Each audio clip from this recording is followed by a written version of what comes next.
This is after one school in Kent was dubbed the strictest in the UK, with parents describing the institution as, in quotes, an army camp, with children terrified to even go in the school. Following changes implemented by an education advisor at the Abbey School, Ofsted rated it inadequate. This is despite drafting in the man known as Britain's strictest head teacher, Barry Smith, as an education advisor.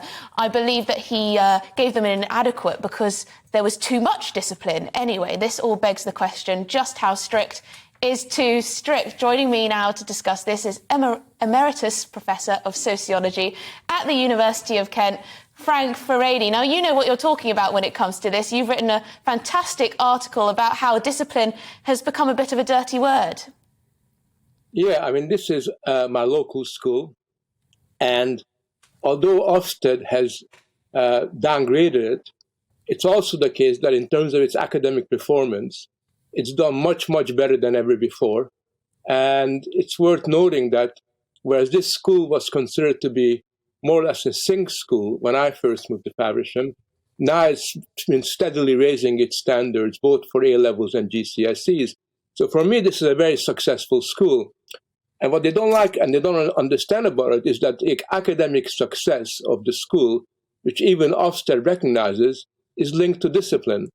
Now, one of the things I'm worried about, and I've done a bit of research on this, is that over the last 20 years, discipline has become a dirty word, and very often it's seen as a synonym for punishment. But actually, discipline is very creative. It gives you the foundation whereby children know the rules. They know, sort of the signpost, which direction to go into. They also know how far to go, because if they go too far, then some kind of problem will kick in at that stage in time. But they also know that they can test those rules. And I don't know about you, but when I was a child, I used to always test, sort of the rules. For example, in my school, we were forced to wear these ties all the time. And what we all did was we tied our ties in such a way that was really, really short and looked absurd. And that was a bit silly, but it was our way of engaging with these rules, which we knew were quite important, but at the same time, we kind of kicked up against it. But if you got no rules at all, if discipline disappears, then you got nothing to kick up against. You got nothing to develop in relation to. And that's what I worry about. I think that the adult world, both parents and teachers, are often scared to tell children not to take mobile phones into the classroom, little things like that.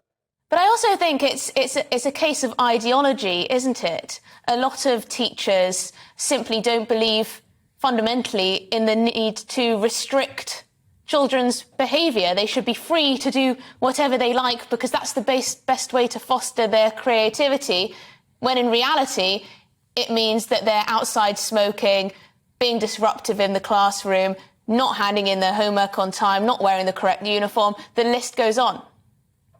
Yeah, you're absolutely right. I think there's this weird pedagogy which has been around for some time that argues that if you bring in rules and if you have discipline, that thwarts the personal development, the intellectual, moral development of a child.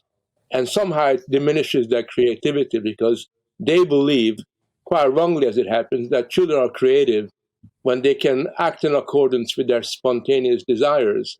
Now, we know from experience, as parents and as educators, that if kids are left to themselves, they will do whatever they feel like quite naturally. And their capacity to be creative and to be able to develop strong psychological resources is not going to be helped by this. On the contrary, people's psychological resources and their creativity takes place in an interaction with the guidelines that gives them a sense of focus in terms of where they're going. But also there's a difficulty, isn't there, Frank, when there's no discipline at home. So teachers are then left to sort of pick up the pieces and give children the boundaries that they simply don't have at home. I mean, there are stories of people I know who are teachers, stories of parents rocking up at parents' evening in no fit state and then making excuses for their children instead of believing the teacher when they say that their child has been disruptive. How much of a problem is that? I think there's a civil war going on between teachers and parents. So the parents blame the teachers for the discipline problem, and the teachers blame the parents for the lack of discipline. I think they're both at fault, and I think what binds them together is they have both lost the capacity to take adult authority seriously, because adult authority is the foundation for giving a kind of clarity to the whole experience of socialization for young kids. A lot of parents are really scared to kind of hold the line. You know, when you talk to parents, they will tell you, yeah, you're right, Frank, but I'm really worried that my child will stop loving me, or I'm really worried that if I hold the line, I will not be able to enforce it. So what you've got as a result of that is this continuous process whereby instead of giving clarity and guidance, a lot of parents end up almost like behaving like children themselves and making excuses, as you suggest.